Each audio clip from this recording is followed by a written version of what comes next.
So in the last session, if you remember that we discussed about the application of Bernoulli's equation in particular. So we discussed that we took the case of plane circular vortex flow, and then we found out that these kind of flows, they can be divided into two categories. One is the free vortex flow, and another one is the forced vortex flow. Then finally, we saw one another application of very important application of Bernoulli's principle, that is Venturimeter.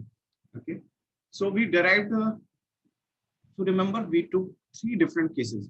First, we took the continuity equation for free and forced vortex flow. Then we took the pressure difference equation for free and forced vortex flow. And pressure difference basically along a direction which is normal to the streamline. Okay, so we are not that much interested in, let's say, along the streamline.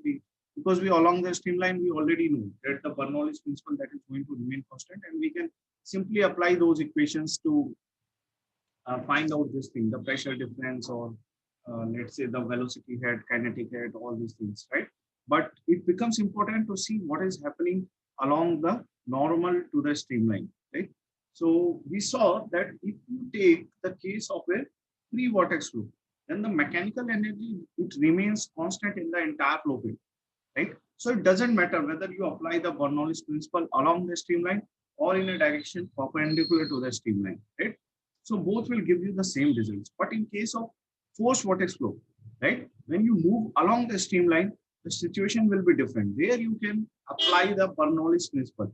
But the Bernoulli's principle, it doesn't hold valid when you move along a direction which is normal to the streamline. Because in the direction normal to the streamline, we saw that there is a variation in mechanical energy. The mechanical energy is not constant.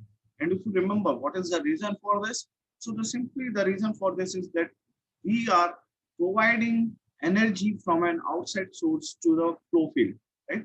So definitely, if we are giving energy from an outside source, so the mechanical energy, it is not going to remain constant in a direction perpendicular to the streamline. Then thereafter, we came to the case of the Venturimeter.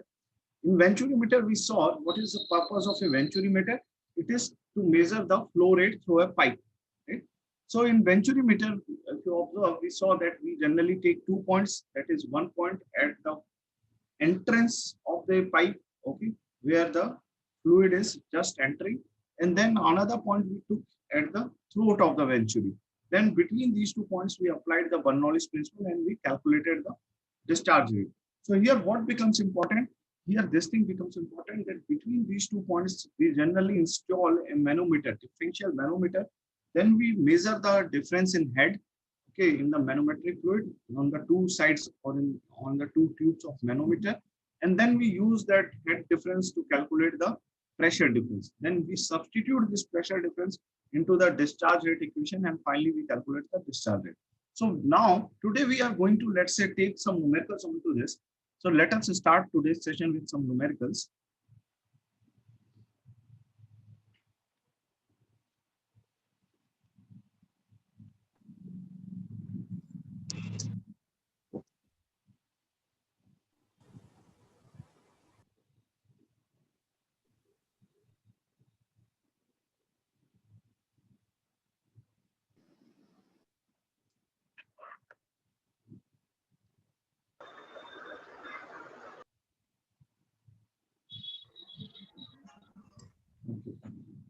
So let's start with the problem one.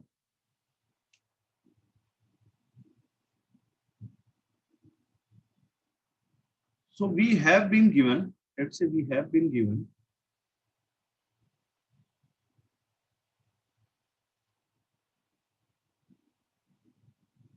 a pipe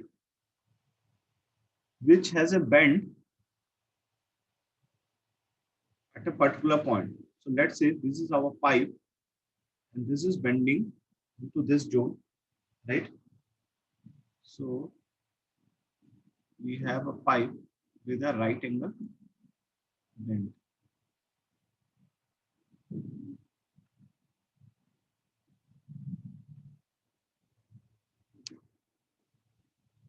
Now, when the fluid it is flowing through this pipe, right?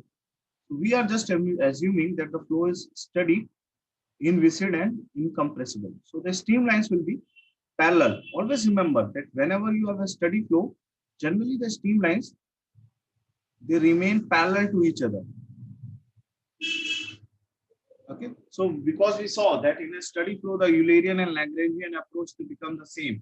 So you can imagine that a fluid particle, it will start from here and it will start tracing through this path, right?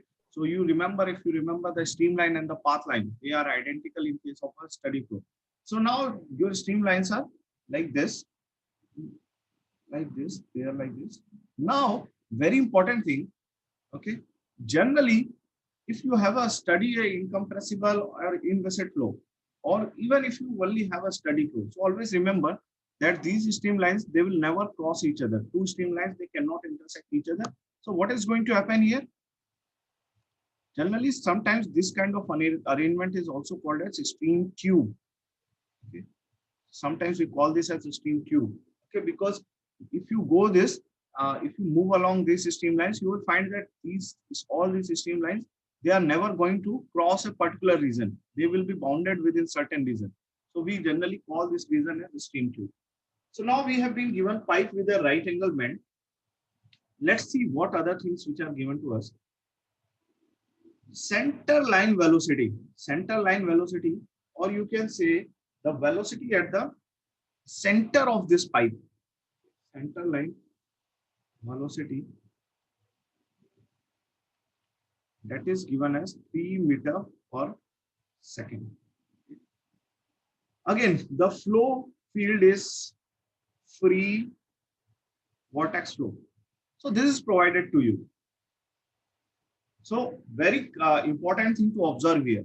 So till this point, if you observe, let's say the fluid was coming flowing into this pipe.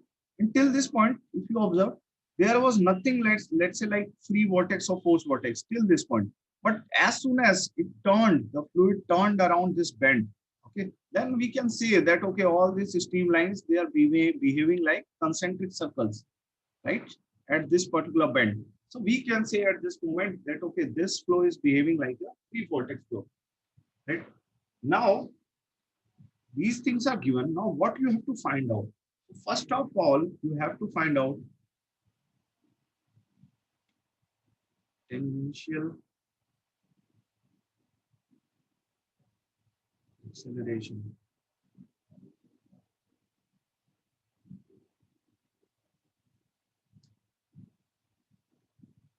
And second is normal acceleration. This normal acceleration is basically acceleration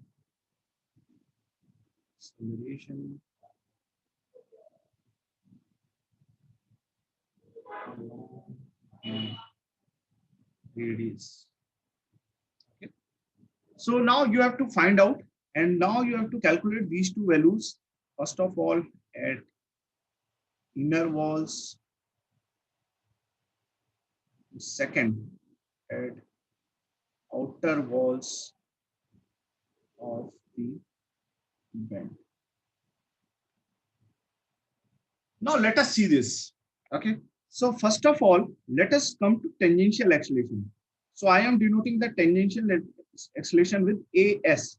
So why AS? Because this acceleration is along the streamline. Okay. Streamline vector, that is S vector. Simply, if you remember that we took the element while calculating this derivation along the streamline as S vector. So if you remember this, so I'm denoting this with AS. Now just tell me, what will be the tangential acceleration? First of all, what will be the tangential acceleration? Any idea? Any guesses? Okay, let's go to the basic definition. What is the basic definition of a free vortex flow? Or you can say, what is, let's say, the basic definition of a plane circular vortex flow? Sir, flows where the mechanical energy remains constant. Right. And And what is a plane circular vortex flow? Sir, the streamlines would be concentric and the total mechanical energy on the plane would be constant. Constant. So if the streamlines have concentric circles, then you can guess that all these fluid particles which are present on the streamline, they are moving along those concentric circles. Fine. Fine. So now just try to tell me that what will be the tangential acceleration. See, the energy is going to remain constant along a streamline, and these fluid particles, they are moving along the streamlines. So if the energy is going to remain constant, so will there be any acceleration along the streamline? No, sir. So very good, because there is the energy is going to remain constant. As such, you won't find any acceleration along the streamline. So generally, the formula for this is given by. So if you remember, I think we derived this formula. So AS is simply given by V theta. Even if we, I think even if I didn't mention this, then note down this formula. Usually along the streamline, you have this formula V theta delta V theta R delta theta. Okay. Now, very important thing, V theta. In this case, V theta is C by R. Okay. Here also it is C by R. So basically, this R. Okay. Okay. Let me then mention that for a free vortex flow, we know that V theta is C by R. So this is our C by R. Okay. Now 1 by R, and then you have delta by delta theta of C by R. And obviously we are taking the partial differential of this term, okay, with respect to theta. So 1 by R will come out, and delta by delta theta of a constant is again 0. Okay. Very important. So now let us move to calculating the tangential acceleration along a direction normal to the streamline. Now this is very important. This is very important.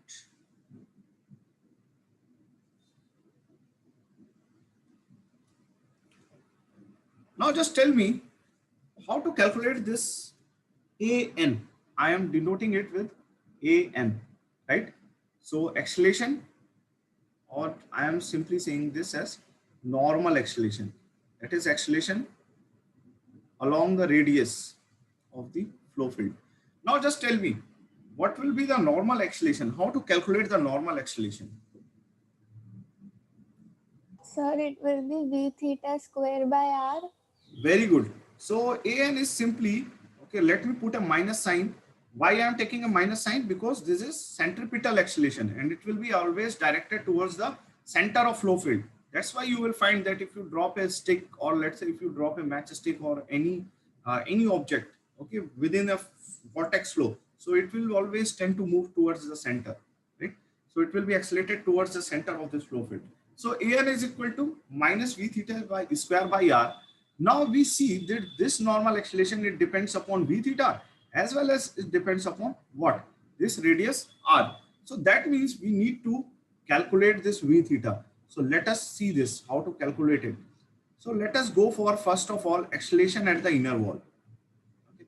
So at the inner wall, just tell me that first of all, V theta, that means we have to calculate AN, and let me denote this inner wall as R equal to R1. Let me denote like this. Right? So now we have to find out basically the tangential velocity component at R equal to R1. Okay. And what is this? This is simply given by C divided by R1. Okay. So R1, I think. Okay. So let me provide you the radius as well. I have not mentioned. So R1 is given to you, right? So R1 is given as 0.15 meter, right? And R2 is also given to you, that is outer radius that is provided to you, 0.45 meter. Now let us go to this. So V theta at R equal to R1, that is equal to C by divided by R1. So what is R1? That is C divided by 0.15. It is simply given like this. Now just tell me how to find out this constant C. is something given to us through which we can find out this constant C.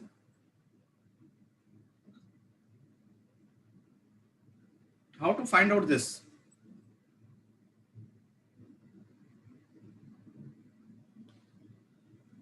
So I will take you to the previous slide. Now Can tell we me. find it? Can we find it with the help of center line velocity? So very good. So you have to simply apply the center line velocity formula. That means for this C, we know that at the central streamline, okay, within this flow field, that means at R equal to R1 plus R2 divided by 2. Very simple, right? So center line will be simply the average of these two. So this is my R1, right? This is my R1, this is my R2. So R1 plus R2 divided by 2, right? So this will be, let's say, my center line. And now finally R1 is 0.15 plus R2 is 0.45 divided by 2. Now at the center line, we know that V theta at R equal to, let's say, R1 plus R2 divided by 2, that is given as 3, I think it is given as 3, right? So 3 meter per second, this is given to us. Now we know that this V theta, C by, okay, now what is this value? Can anyone calculate quickly? Sir, C would come as 0.9. C by 0.3 equals to 3. So this is finally C divided by 0.15 plus 4 point divided by 2, that is equal to 3. So C, the value of C is 0.9. 0.9. So is it clear to all of you? Now, very easy. You have to simply find out that V theta at R is equal to R1. Put the value of C here. So it is 0.9 divided by 0.15. So what is the value of this? I think it will be 6, right? So this will be simply, I think, 6 meter per second, right? So just calculate this. Just put the value of C into this. Now, finally, let us find out the value of what? A n normal acceleration at R equal to R1.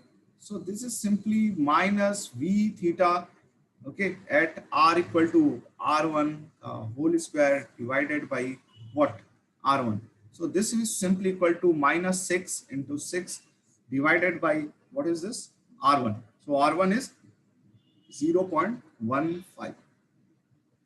So finally, A n at the inner wall, okay, because at R equal to R1. So we are interested in calculating at inner wall. So at R equal to R1 is simply minus 240 meter per second square. Right? So this is my acceleration value at the inner wall. Okay. So is it clear? Any doubt into this till now? Anyone?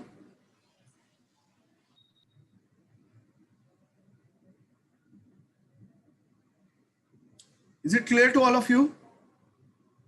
Yes, sir. Okay. So let us move to now another one. How to calculate this for outer wall?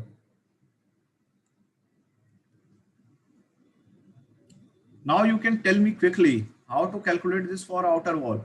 That means now we are interested in calculating AN at R equal to R2.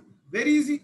Okay. So now for this, it is very easy. Now we need to calculate first of all V theta at outer radius, because now we are interested at the outer wall. So V theta at R equal to R2, what is this?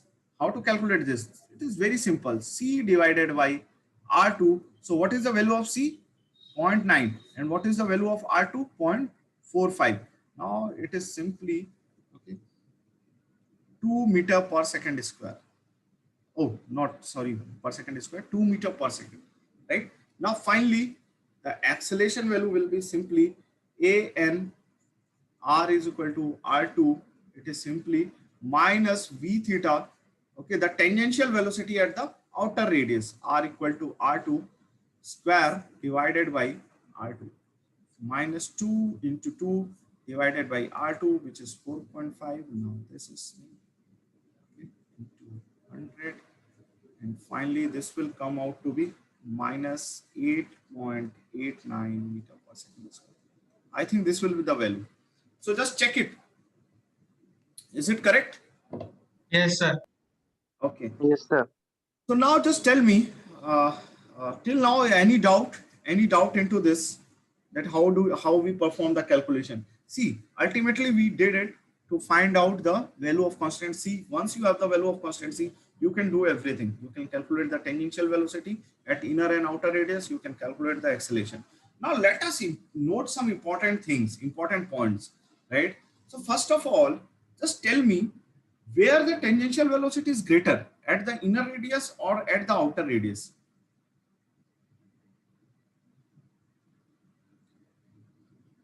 See, at the inner radius, what was the tangential velocity? Sir, 6 6 meter per meter second. per second. What was the tangential velocity at outer radius? 2 meter per second. Which is greater? Sir, inner wall. So you can observe very beautiful phenomena here, that at the inner radius, what is happening? At the inner radius, you are observing that your tangential velocity is higher. And when you move outside, okay, or away from the radius of this, let's say, flow field, free vortex flow field, then you find that the tangential velocity is decreasing. Now let us move to acceleration term. So acceleration is, okay, centripetal acceleration, right? So when you are at the inner wall, the centripetal acceleration is how much? 240. And what is the value of acceleration at outer wall? Minus 8.89. So now you can see here that the fluid particle which is close to the inner walls, it is being accelerated towards the center at a very high acceleration rate, right? So now you can very easily guess that if, let's say, you drop a stick, okay, at the outer side of a free vortex flow field, so it will start moving towards the center, but it will not be moving at a very high tangential velocity. But as soon as it reaches the center of this free vortex flow, right, so you will find out that it will start moving with a very high tangential velocity. See, no, I'm sorry, not very, yeah, correct, I'm correct. So that means when you reach towards the center or towards, let's say, the inner radius, you can say the tangential velocity is C here. Now in this case, it increased, it was 6 meter per second, right? So here it was, when you were at the outer radius, it was only 2 meter per second. And now you can observe that the acceleration, when you move towards the center of this free vortex flow field, the fluid particles, they are accelerated at a very high acceleration rate. See here, it was 240 meter per second square at the inner radius. However, at the outer radius, it was only 8.89. Very negligible value, right? As compared to the value which was at the inner radius, right? So these things you have to observe. Now, let us move to pressure difference. Now, first of all, you have to find out pressure gradients, very important. Pressure gradients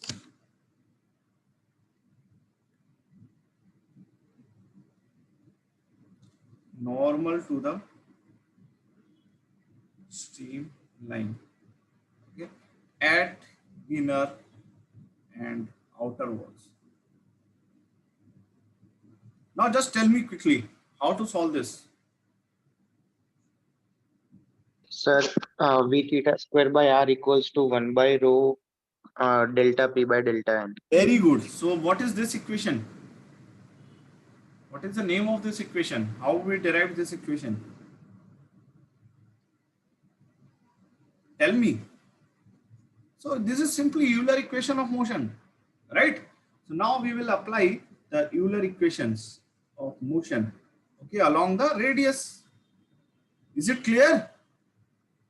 Yes, So sir. what was the Euler equation of motion? That was simply 1 by rho, if you remember, dp by dr. So we derived this equation equal to v theta square by r minus g dz by dr. Right? This was the Euler equation of motion. Am I correct? Along the n vector or along the radius vector. Now let's just first of all, we have to find out the pressure gradient at inner and outer walls. So let's say, first of all, take at inner wall. So at inner wall, the pressure gradient, it is very simple. So now we are since talking at a particular radius, right? So this term is going to reduce to zero, okay? Because there is no change in the datum, right? So we are just talking about the particular radius. So at the inner wall, at a particular radius, that means at R is equal to R1. We are interested to find out, okay? So we are interested actually to find out the pressure gradient. So now the pressure gradient is simply dP by dr at R equal to R1. We are interested to find out this one, right? So now it is very simple. dP by dr at R is equal to R1, right? That is equal to rho V theta square by, okay. Now let me mention this here as V theta 1, right? So at R equal to R1, let me call this as V theta 1 and divided by, now this R will be simply R1.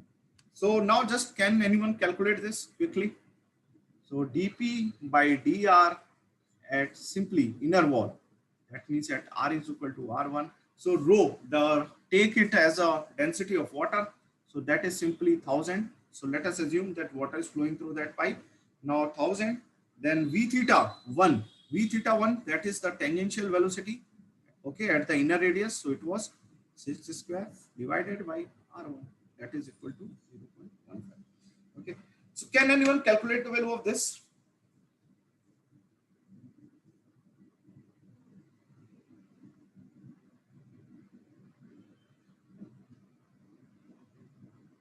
So 240,000. Okay, so 240,000. That means 240. Now this is very important. What will be the unit? What will be the unit of this?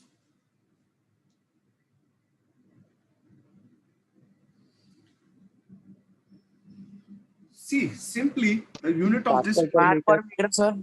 Pascal per meter. Pascal per Pascal meter, per bar meter. per meter, or ATM per Good, meter. good. So very simple. It will be kilonewton per meter cube, or you can say that Pascal. That is Newton Pascal per meter, right? So both are valid. Now finally, similarly, you can calculate the value of dP, pressure gradient at R2. So this is again 1000 multiplied by, now this is 6 square. Here it will be, just tell me quickly, Sir, 2 square. 2 square divided by 0.45. 5. So now you can very easily calculate the pressure gradient at the outer radius. Okay. So what is the value of this? Can anyone tell?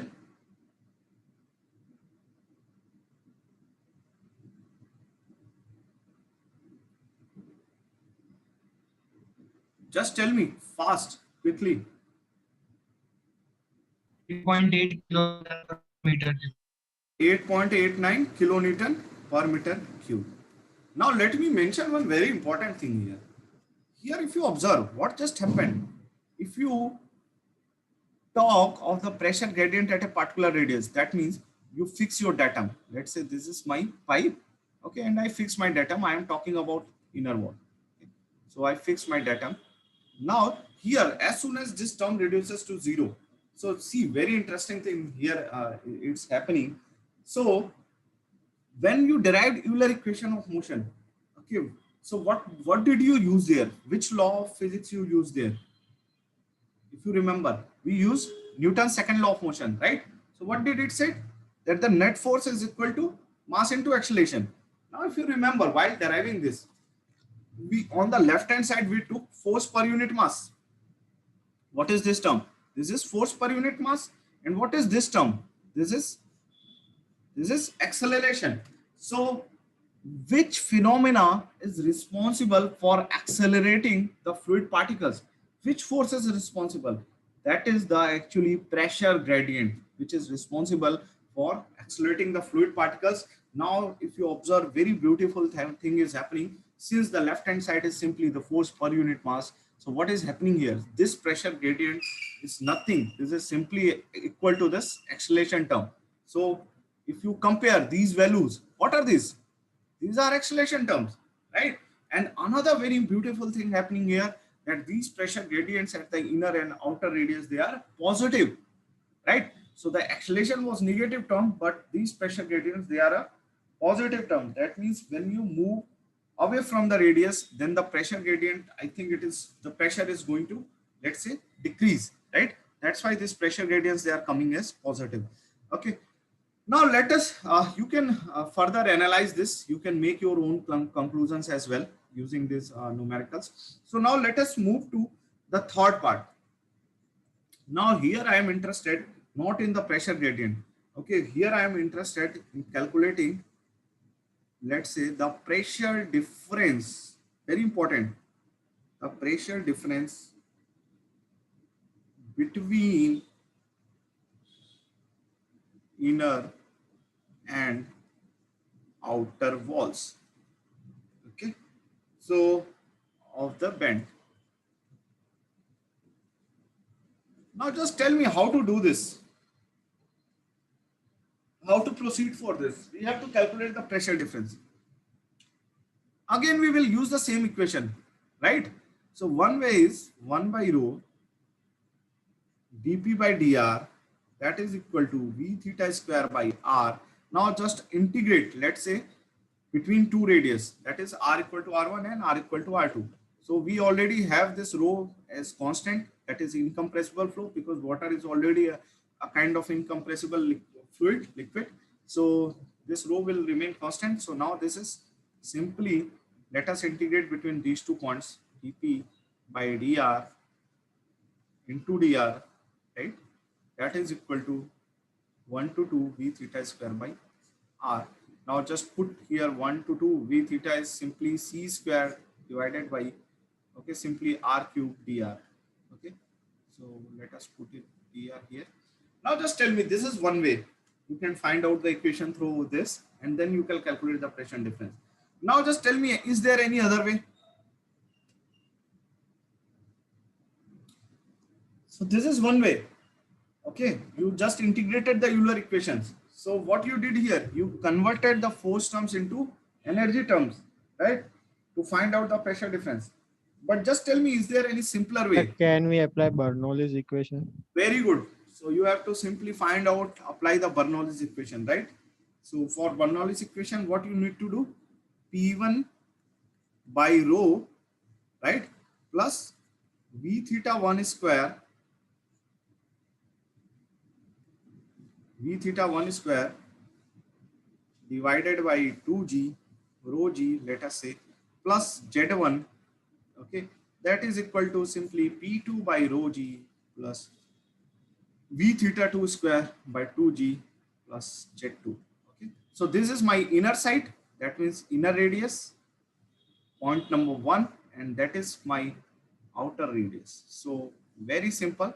That means if we along the band, if we consider 2 points, this is 1 and this is 2. So always remember why the application of Bernoulli's principle is possible here. Why is it possible? The total energy is same, so there Same. would be an And external. another thing, that this is a free vortex flow. So it doesn't matter whether we move along the radius or we move along the streamline. In both the cases, we can apply the Bernoulli's principle, right? So now we have to just find out the pressure difference. So for that, simply it will be, okay, simply P2 minus P1. Okay, that is simply equal to,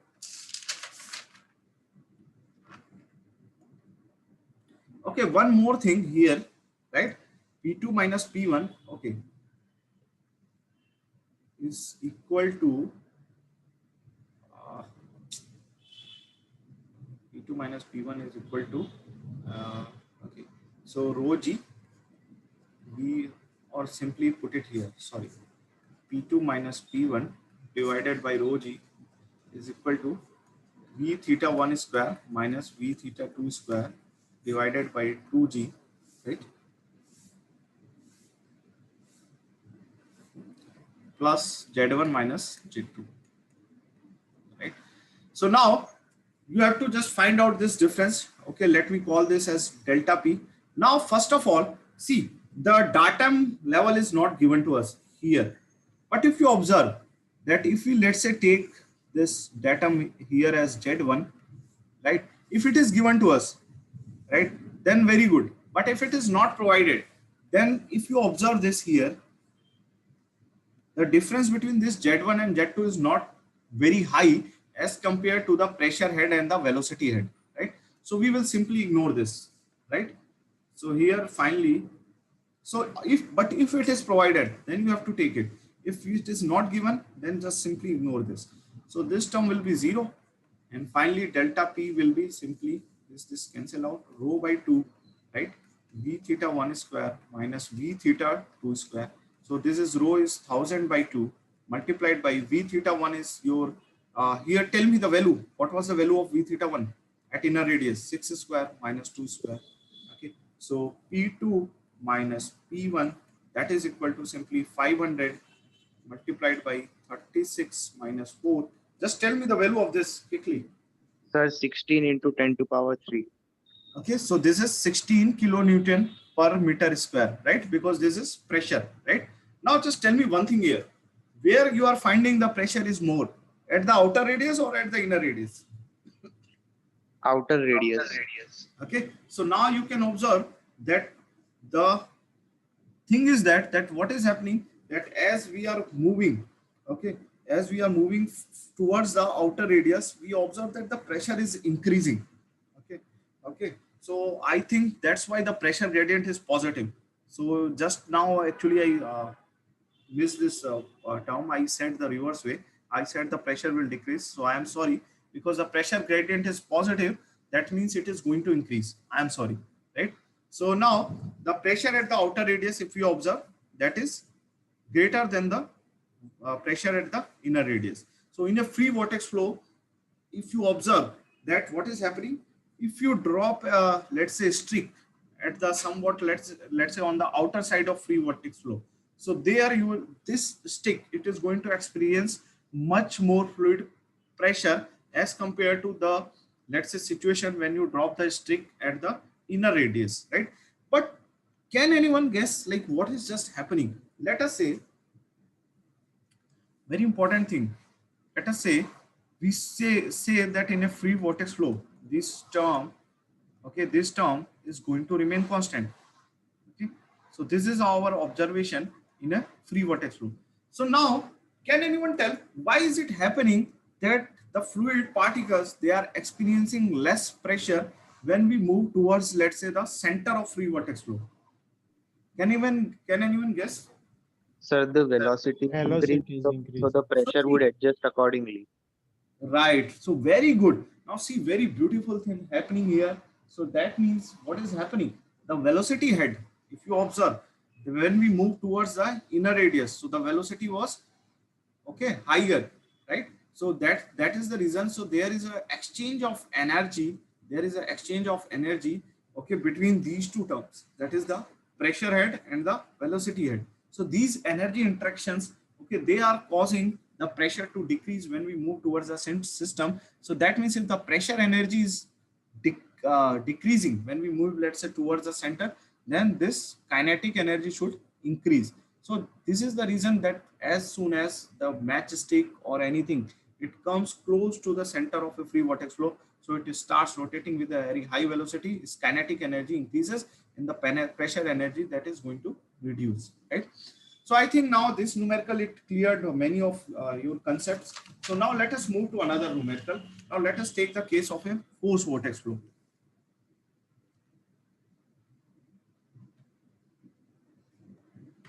Let us take the case of a force vortex flow. Now this is also very important. So let us say that we have been given a cylindrical tank or a cylindrical vessel that is provided to you. Now there is some means which is provided to rotate this cylindrical vessel, right? So let us say this cylindrical cylindrical vessel, I am rotating with omega.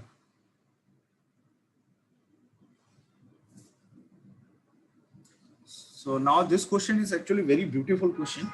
So let us see this. Now this cylindrical vessel, it is open at the top. Right? Now this cylindrical vessel, let me fill this vessel with fluid. So let us say that this is filled with some liquid. Now let us see what is given to us. So this is open at the top, closed at the bottom, right?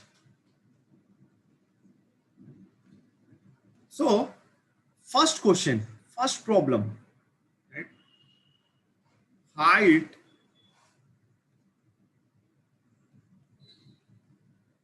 of vessel so that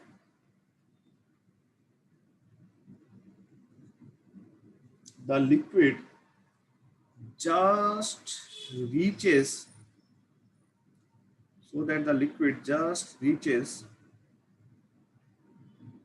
the top of the vessel and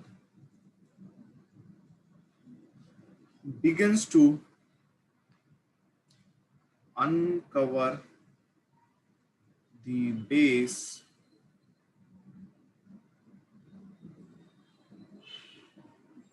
at 100 rpm, right? So did you got the question? What it is asking? Did you understand the question?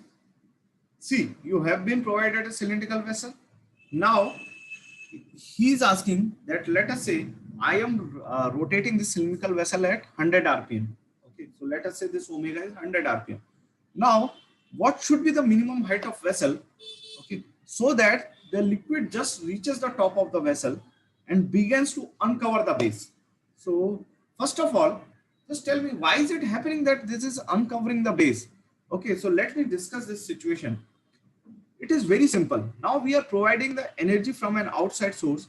So if you observe, even in our daily situation, if something is rotating, so definitely these fluid particles, they will experience a force in the centrifugal direction, right? Or in the, let's say, this direction. So now these fluid particles, they will tend to move away from the axis of rotation. Am I correct? So now if they are tending to move away from the axis of rotation, so what is happening in this situation? He is asking, so let us say a situation came when the fluid particles, they formed a paraboloid of revolution like this. So you can imagine this situation very easily. So now this is the fluid surface. Okay, this is the surface of rotation.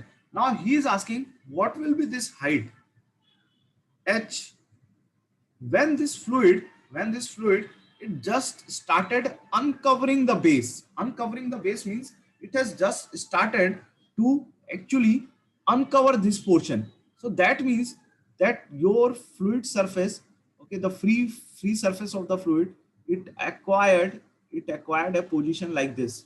Okay, now if you rotate this further, then what is going to happen? A situation will come when the fluid, it will just move outside. Let's say this, it will spill outside this cylindrical vessel, and it can happen that it is going to uncover this base. That means onto this area, no fluid will be there, uncovered. So that is his question.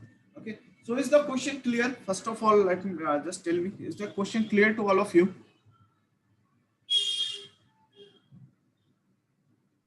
Yes, sir. Yes, sir. Okay. So now for the first question, he is just asking that what will be the situation when the liquid just reaches the top of the vessel, right? So let's say at time t1, so this liquid was something like here. Okay, now at time t2, again this liquid was something, let's say, like here. Now at finally time t3, this liquid reached to this position, that it, after this, if it is going to move, so this portion will be uncovered, right? So now let us discuss this. So first of all, tell me how to find out this. What can we do to find out this one?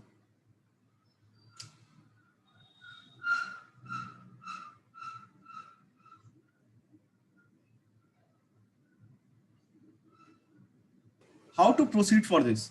So they see, okay, let me then start from very basics. See, whenever you have such kind of question, so just very easy, man. Just think about this. One equation you have continuity equation, right? So can we apply continuity equation? First of all, this one. Then another equation is your Euler equation. So which will be Euler equation, or you can simply say Bernoulli. So if you have, let's say, free vortex, then you go for Bernoulli's equation directly. And if you have a force vortex, then we know that we have to find out actually this thing from the Euler equation, because Bernoulli's equation is not valid along the radius, right? So just tell me, these two equations are there. So which equations shall I follow? So will continuity equation help us that much? I don't think so. Okay, the continuity equation is going to help us in this situation too much, right? So let us move to Euler equation. Okay, so what was your Euler equation? Euler equation of motion along a direction normal to the streamline. Just tell me, what was that equation? Sir, P1 by rho minus V1 V theta 1 square by 2 Right. Either you plus use, VZ1. right, very good. So either you use that equation directly, or there is one more thing. What you can do? Simply again go with the basic equation. Okay. So either you use that equation directly if you are, if you remember. If you don't remember that, simply remember this equation. This is sufficient. It will solve all your problems, right? So now it will be simply, let's say, integration. Now let me consider 2 points here. 2 points here. So one point I am taking, let's say this is point 1. This are, because this point is important, because here we have to see the, let's say, pressure head, velocity head, whatever terms which are like going to exist at this point, because at this point the liquid has just started, okay, began to uncover the base. So this point is important. Another, let me take another point at, let's say, the outer radius of this cylinder, because if we take in between, let's say I take a point here, I take a point here, so we will not get that much advantage, right? So it is better, let us take the point at here, point number 2. Okay, now 1 by rho, this is 1 to 2 dp by dr, that is again 1 to 2 v theta square by r. Now let me say this, 1 to 2 dp by dr is equal to this. Okay, now let me take this term here, so this will be simply dt. Now this is 1 to 2. Now this is v theta square by r, right, dr. Let me take this rho term here. Now just tell me how to proceed next. 1 to 2. Sir, V theta will be omega r. So v theta is r omega. Very good. Never put c by r for a force vortex. Otherwise, the whole answer will be wrong. Okay. So now in this case, v theta is simply r omega, r square omega square by r dr. So see, I am showing you this integration, but you can proceed it in a very simple way as well. You can simply use the equation that P1 by rho minus V theta 1 square by 2g plus Z1 is equal to P2 by rho rho g minus plus V theta 2 square by 2g plus Z2. So that equation also you can directly use. So let me take this. So this is simply P2 minus P1 is equal to, now let's say that here the radius nothing. Now here the radius, let us say it is 0, because we are just considering this point at axis of rotation. So we can simply take this as 0.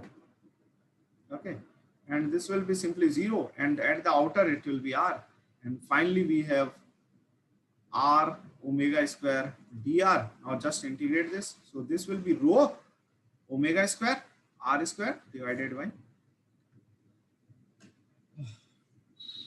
So I hope this derivation is clear to all of you. Okay. So now P2 minus P1, we have this equation rho omega square r square by 2. And always remember that why we consider only these 2 points, because there is no point in considering, let's say, taking a point here, taking a point here. So these 2 points are convenient for us. Okay. These are our areas of interest. Great. Now, just tell me one more thing here. Now, what should be your next step?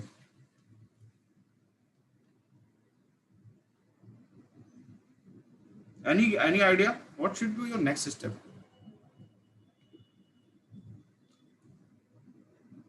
See, now somehow we have to relate this P2 minus P1 with the height h, right? Somehow, if it is possible to relate this term with the height h, so how can we do it? Just see this.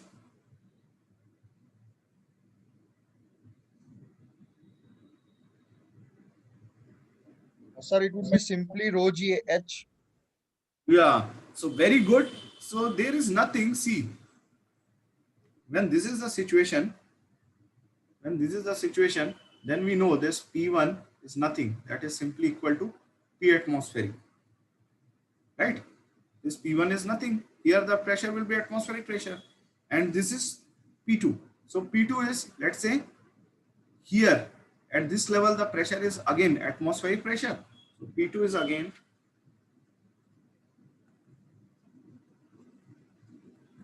P atmospheric plus rho gh. Okay.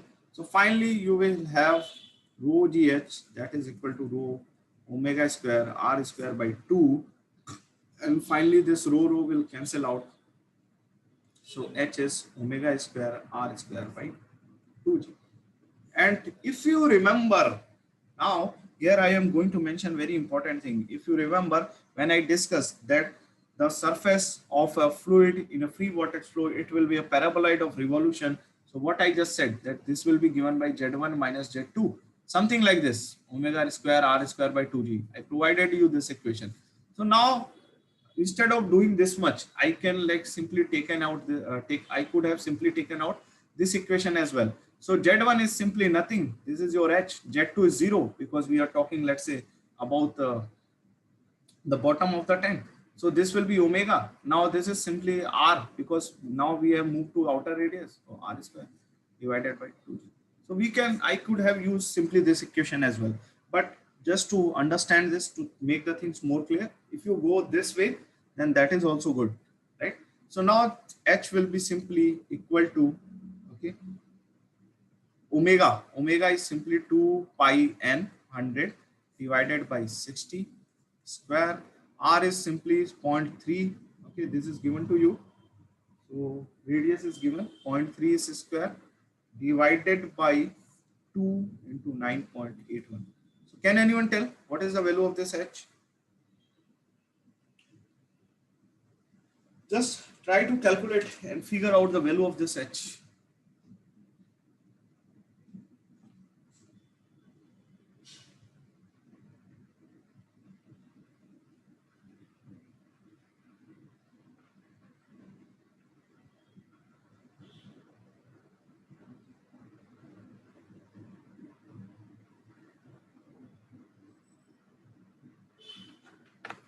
Did anyone calculate it? 0.2512. 0.251. I think Sir, it's 0.503. yeah, 0.503 meter. Good. So now this is your one part of the question. Now let us move to another part. If the speed, very important question this is, if the speed increased to 130 rpm, what area of the base will be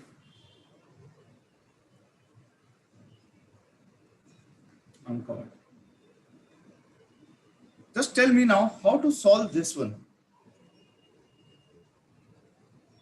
Now the situation is like this. I will tell you.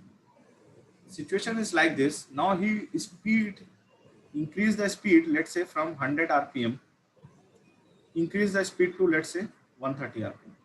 Now definitely at 100 rpm, what was happening? The liquid surface, okay, it just reached to the top of this cylindrical vessel. Now as soon as we are going to increase the speed, definitely some of the liquid that is going to spill outside the cylindrical vessel. Okay, and if that liquid is, let's say, going to spill outside the cylindrical vessel, so what is going to happen?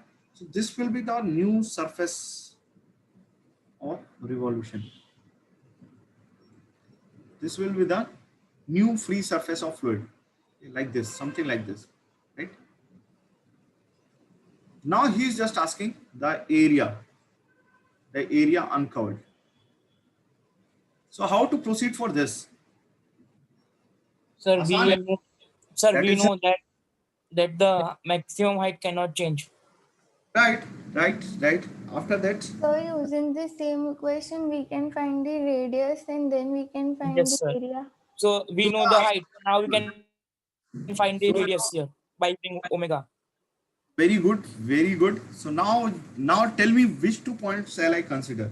So one point will be two, this one. Another will be simply this one. One, yes, Take, sir. One. right. So it will be now simply what will be the equation? P2 minus P1, that is equal to rho omega square by 2 inside. Just tell me what will be the equation in this case. See, here we were integrating from 0 to r. Now we will integrate from, so this is R1 to my, R2. very good. So this is my axis of rotation. So this distance is r1, this 0.1, and this is, let's say, the outer radius r or r2, whatever you wish to call it. So it will be simply, just tell me quickly, what will be here, r1 or r2? R2. R2 minus R2 R1. Minus R1. something else. Square. Sir, R2 square minus R1 square. R2 square minus R1 square.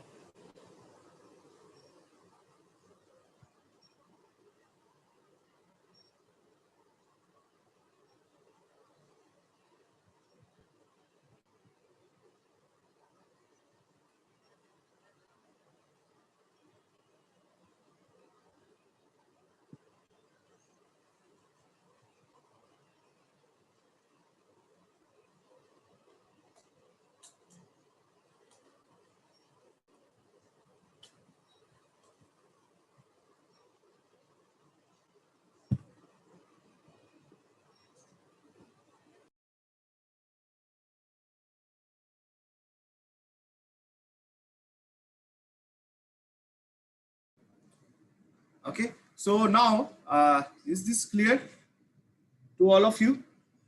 Okay, Yes, sir. now can you solve this yourself? I think now this is very easy. So you have to just put out P2 minus P1. So this thing cannot be changed, the height of, Sir, right, sir, we can do one thing here, sir. right, If it's possible, sir. Sir, we know omega would be 130 into pi by 60. right, yeah, correct. So So why don't we just pi R2 square minus R1 square? So we will directly get the area. pi r2 square minus pi r1 square. But right now we need to calculate the value of r1 because we don't know the value of r1, right? Okay, sir. Understood? So right Yes, sir. now, that's why we are doing this much. So now after this, rho omega square by, okay, and 2 r2 square minus r1 square, right? And now this rho will cancel out. Finally, you will have this thing. Okay, h we already know. So g is 9.81, 0.503. Omega is now 2 pi. Remember, this is now 130 divided by 2.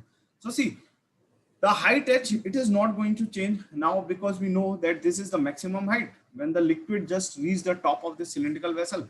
After this, it is going to spill out, right? So now after this, it doesn't matter. So height will remain the same. So 2 pi n divided by this thing is 60 whole square, and r2 square. R2 is 0.3 square minus r1 square. From here, you calculate the value of R1, and then finally area uncovered is equal to simply pi R1 square. Okay. So I think you can calculate this on your own. So can anyone find out quickly if somebody is sitting with calculator and this thing. What is the value of this?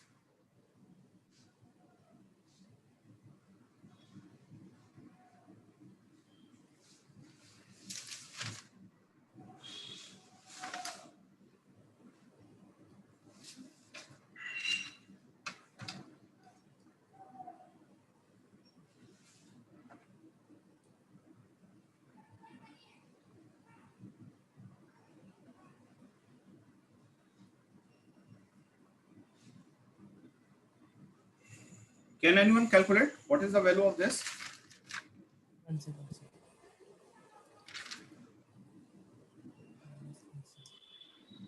Almost what? 55. Sir, sir, area uncovered would be Yeah,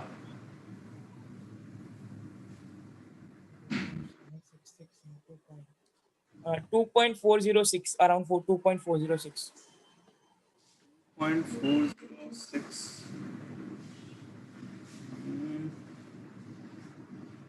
I think no, I am not getting this value. Just can you check it again? So it is Sir, coming. I R1 square, my square came 0.0767. So I just multiplied it with pi. Okay, so just check this. But according to my it is calculations, it is coming like this. So just check this value. Okay, Okay, so let me once check I'm trying. here. I think here everything is correct.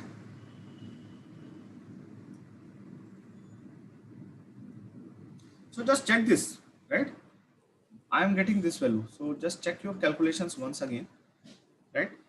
Now let us move to another question. Let us move to the last question. So now this question is related to Venturimeter.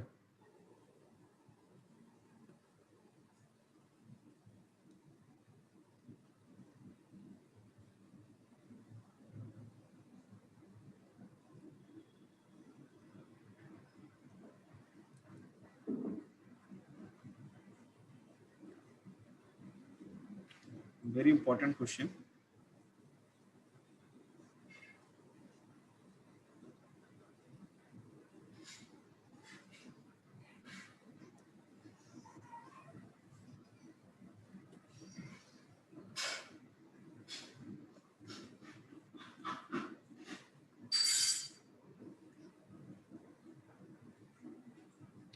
So here the dia is given, that is 300 mm. Here also the dia is given 300 mm.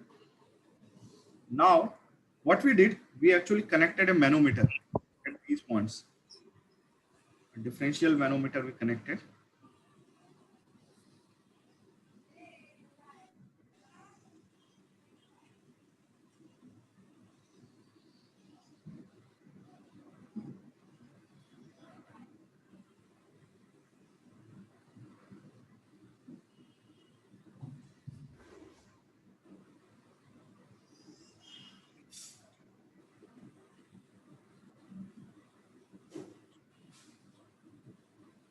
Okay. So I am sorry, the diagram I am not very good actually. It's very difficult to draw the diagrams in a nice way using this digital pen tablet. So I hope like you got the idea what is this. So this is your differential manometer. Now this is the level of manometric fluid.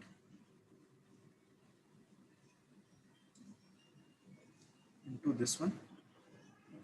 Okay.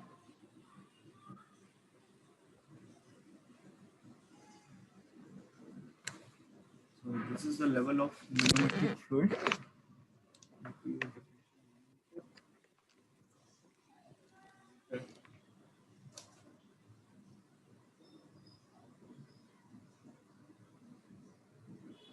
So this distance is given to you as 1 meter, right?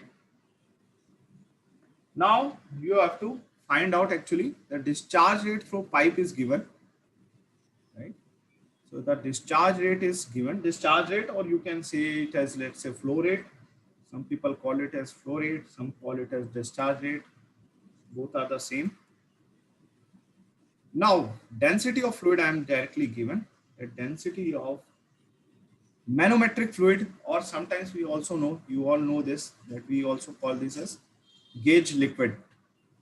Okay. So gauge liquid is 1.25 into 10 to power 3 kg per meter cube. So that means the specific gravity is 1.25. Right. Now what you have to find out? You have to find out coefficient of discharge.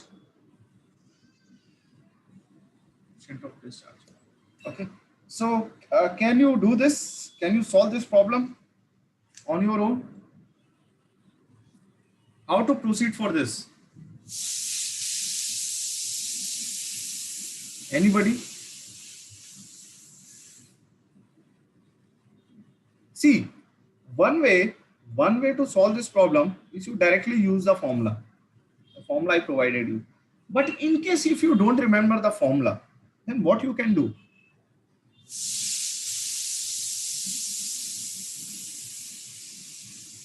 In case you don't remember the formula, so just tell me quickly. So what can you do here? So this area is also given, that is the dia is given as 150 mm. Here also.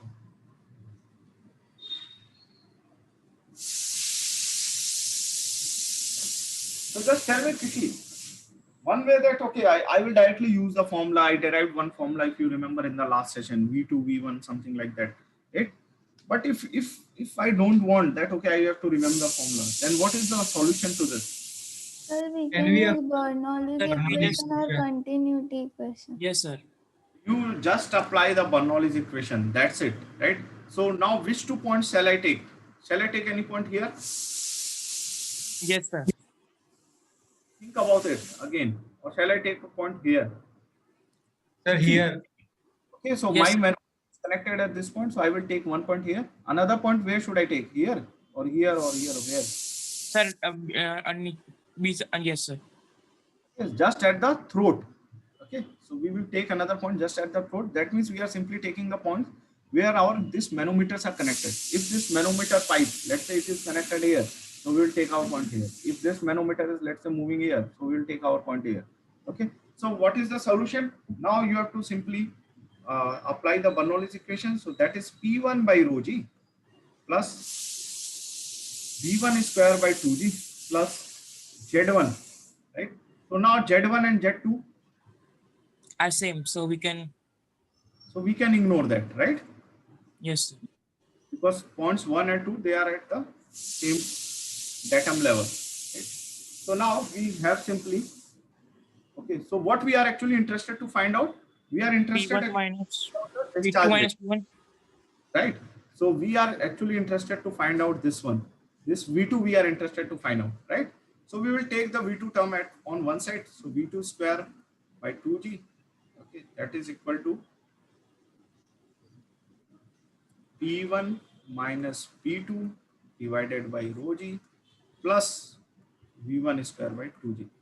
Now, just tell me that what to do for this V1. Can Sir, we we bring, know from differential manometric equation that P1 minus P2 would be around rho m means we will come manometric. to P1 minus P2, but before that, just tell me how to actually eliminate this V1 in terms of V2. Because Sir, finally, V2, continuity equation. Yes, we use A1 square Yes, A1 sir. A1 A1 V1 V1 equals is to equals to A2 V2. A2 V2. very easy, right? So now you don't remember to actually, you don't need to remember any long formulas, because sometimes the formulas they are applied in a wrong way. So better, even if you get the case of any problem related to this thing, Venturimeter, or let us say any other application, orifice meter. So you just simply apply the Bernoulli's principle and hydraulic siphon. Okay, so you don't need to actually use the direct formula. That can give you sometimes wrong answers. So better than this, just now apply this and just calculate it. So V1 A1, so that means this is simply pi by 4 D1 square. So this is simply, let's say, 300 square multiplied by, okay, V1, that is equal to 150 square, okay, multiplied by P2. So from here you just calculate, okay, V2 in terms of V1, just put it here. Now Okay, I'm not going to this. So one equation you can form here, let's say equation 2, and this is, let's say, your equation 1. So from 1 and 2, you can simply find out P1 minus P2 rho g, okay, plus P1 square you can calculate, let's say, from here, okay, P1 square by 2g, and you can just calculate this thing from here. Now let's come to this P1 minus P2. What is this P1 minus P2? Sir, GH. rho mg into 1. Rho G, mg into 1, yes, sir. so rho, Manometric fluids density. right. So can you tell me just general expression? General expression is simply Yes, sir. Rho rho m mgh. minus rho, right? So rho m Gh. is manometric fluid, rho is fluid in the pipe, right? G into, you can say, H or delta H, right? Yes, sir.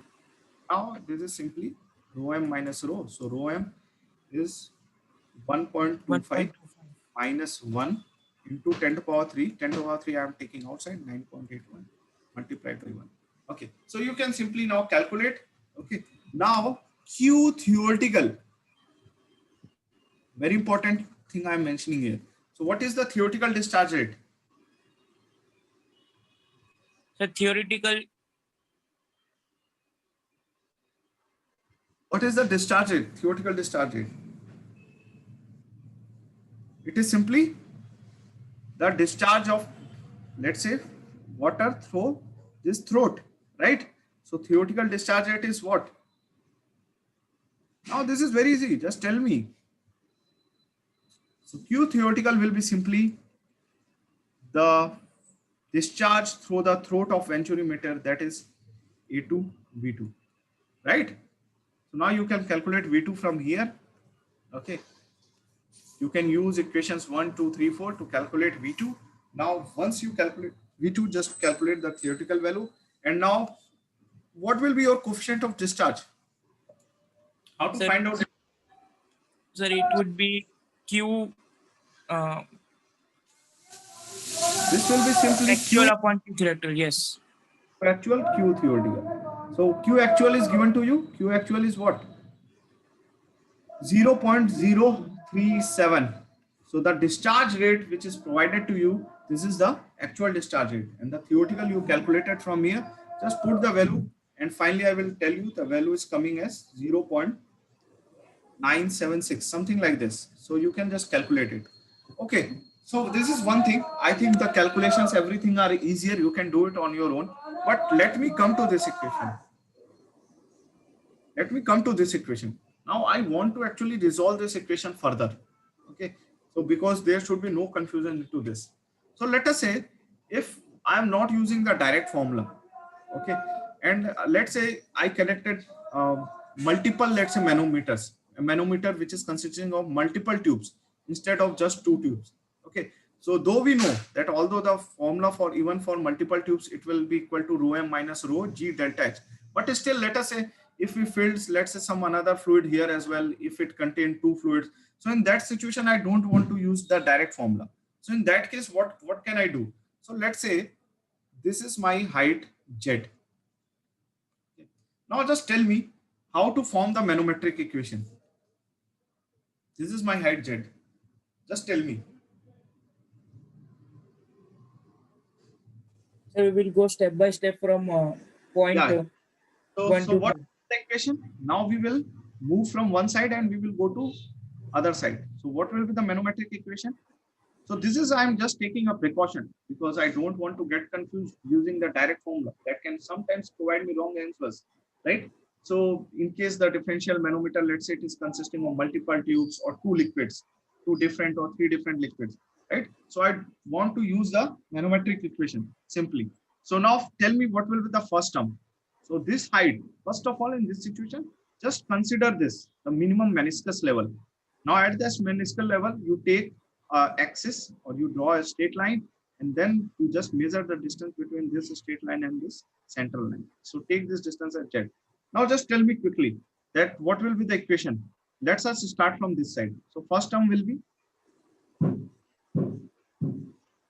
It would be P1 Now we will move from here to here first. So P1 minus rho gz. See, very important thing. Never let's say never get confused with the shape of something.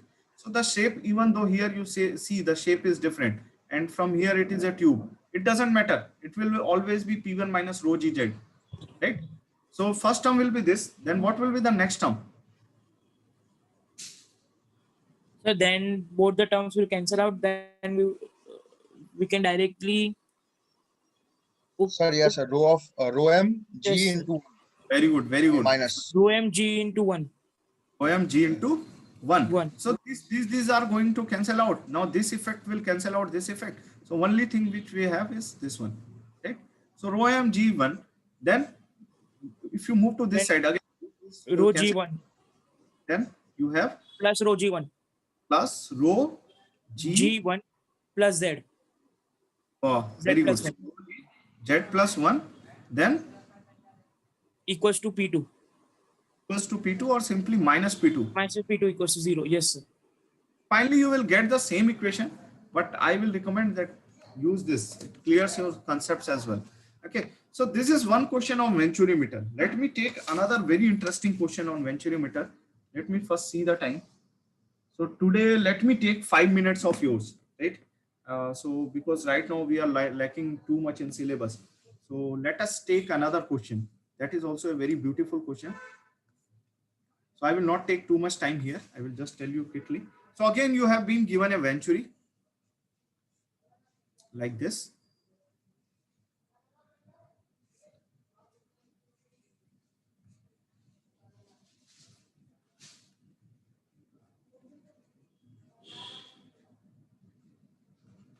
D1. Now here, what we are doing actually, we are taking a straight pipe here and we are connecting this pipe at the throat of this Venturimeter. Now, what is my purpose? Here I am using this Venturimeter to draw fluid from reservoir. Okay. Right. So see, first of all, what is the question here? So this is given D1, this is given as D2. Okay. Here this is given as, let's say, 0.1. This is given as 0.2. At 0.2, it is said that P2 is equal to P atmospheric, right? And here the direction of flow is this, and water is flowing. Now here you have, let's say, the height of this one, the pipe through which I am drawing the fluid. Okay, so let's say this is H, and here again you have water. So remember, here also in the Venturimeter you have water. Here also you have water in the Venturimeter.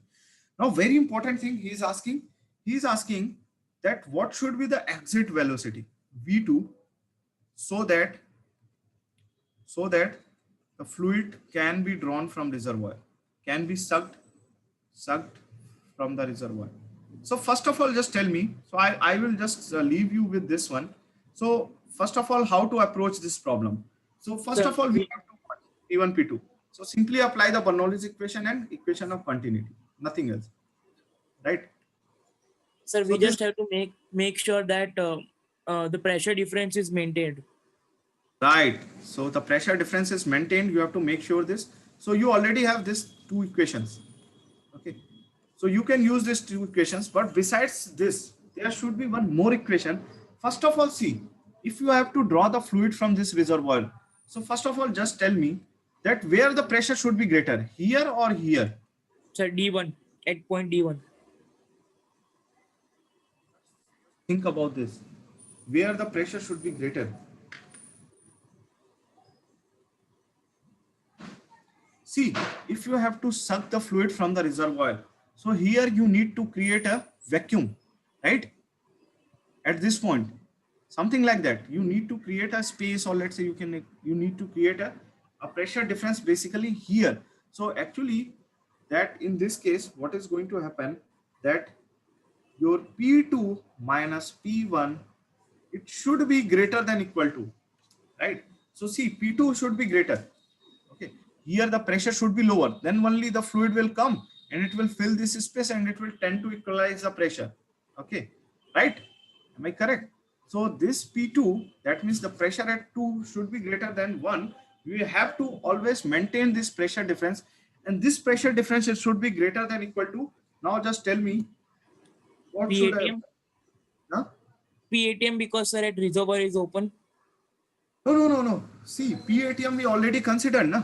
That atmospheric pressure is there. So the vacuum is created when something moves, when the pressure in this zone, it will go below the atmospheric pressure. So that is P2 is equal to P atmospheric. That is also already provided to us. That this P2 is equal to P atmospheric.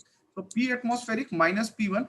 Now this should be greater than equal to the pressure head through which you want to actually suck the fluid from the reservoir. So let's say if the fluid it has to go from this region to this region, then it should overcome Rho GH, a pressure difference of how much? Rho GH. Rho GH. Right? Because here also Yes. the pressure is atmospheric at this point. So somehow it should overcome this difference, then only it can be sucked from this fluid to this one, right? So that means if we somehow maintain the pressure difference between these two greater than this one, this pressure head, right? So it will be able to suck the fluid from this reservoir to this venturi. So this P2 minus P1, it should be always greater than rho G H. So now three equations you have. One is this one, another is this one, and third is this one, and you can find out the exit velocity from these three equations. So this is your situation, right? So you can solve this equation on your own. So my purpose was just to actually mention this thing, because a venturimeter, see, generally the purpose of a venturimeter is to measure the discharge rate, but this is a beautiful question where he has used to actually venturimeter to suck the fluid from a given reservoir. So that is also possible, right? So besides this, though I have taken a very interesting question on force vortex flow, but take some simple questions also on force vortex flow yourself. Okay, go through this Som and Vishwas or FM White and just take some simple question, and like I analyzed it for the free vortex flow, that okay, the velocity here is greater, then acceleration here is greater. So acceleration at inner radius is small, outer radius is large. So try to analyze in the same way for a force vortex flow, and try to observe what happens in a force vortex flow, whether the acceleration at the inner radius is greater or at the outer radius is greater, right? So what do you feel in a force vortex flow? Where should be the acceleration of fluid particles must be greater? At the inner radius or at the outer radius? What do you think? What will happen in a force vortex flow? So in a free vortex flow, we observed that the acceleration at the inner radius is high, right, as compared to the outer radius. Sir, outer radius because at Ah. at for force vortex it would be directly proportional to radius. Right. So now you can very easily actually analyze this, and I would like that if you analyze it by using a numerical problem. So that's it for today. These are the all applications of Bernoulli. Besides this, if you are interested, you can go through n number of applications of Bernoulli's, like orifice meter, then hydraulic siphon. Hydraulic siphon, I already suggested you that have a look at this, because that is very important concept. So sometimes when you want to actually, let's say, draw water from a bucket, so you just take a pipe and you suck the water through that pipe. So it doesn't matter. Sometimes even if you are, let's say, if your water bucket, it is located at a lower height, you just give a small, let's say, pressure, create a small pressure difference by sucking the air out of that pipe. And if you dip the other side of the pipe into the tank, which is slightly at a higher height, even then also the fluid is transferred from the lower height to the higher height. So that is the principle of a hydraulic siphon, which is already common in our day-to-day life. So those things you can understand. So till now, like we are now ending this chapter here. Now next we will move it to Reynolds transport theorem, right, where we will see that how can we actually relate this between control mass and control volume system. So there must be some relation between these two, right? So we will see this thing, and that's what. So anything else, any queries from your side?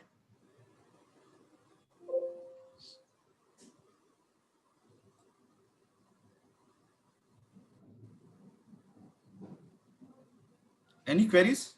So shall I end the meeting? Yes, sir. No problem. Okay, then let's end the Sir, meeting. Sir, Yes, one sir. thing. Sir, will you hold one numerical just numerical meeting like you did last time? Okay, Because we will some of see this. We will see this, no problem. Lagrangian and that are some difficult to understand. That's why. Okay, okay, no issue. I think just, but see, that is one side that, okay, some numericals which you find. So do one thing, that just practice some numericals. In the numericals which you find difficult, just email to me. Then we will take up only those numericals. Okay. Okay, So sir. just practice some numericals from books, FM White, so much first, and just send me those numericals. Then we will consider those numericals which you find difficult. Okay. Okay. So Okay, sir. thank you all of you.